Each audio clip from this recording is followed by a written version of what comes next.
Welcome to the video Vort. We have two fundamental principles in this week's Sedra that are juxtaposed with one another. And they are Ishimo Vaviv Tiro, to revere our parents, the Shabsosai Tishmoru, and to observe the Shabbos. Ask all the commentators, why are these two principles juxtaposed with one another? What is the message here?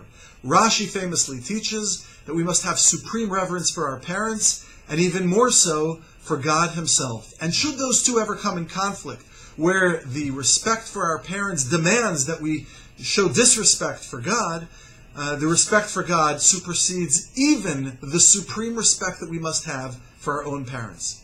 Rabbi Kamenetsky suggests that there is a world view that is being promoted here.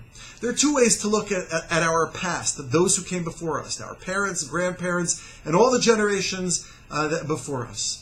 And one is, we come off of a modern sensibility with an evolutionary perspective, which implies, if not intends to teach, that we stand at the apex of creation, and those that came before us are somehow less sophisticated or less complex, because they are lower on the evolutionary scale.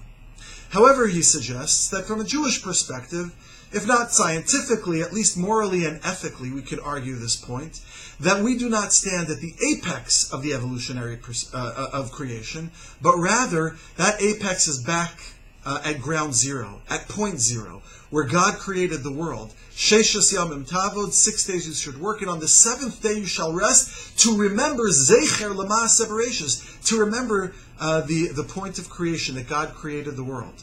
From a Jewish perspective, we look backwards to find the basis for our morals. We look to our past to find the basis for our ethics. And building on that, we create refined characters, noble communities, and refined societies. We look backwards in order to build the future. So in as much as we value the future, we must revere, have awe, and show respect for the past. Good Shabbos.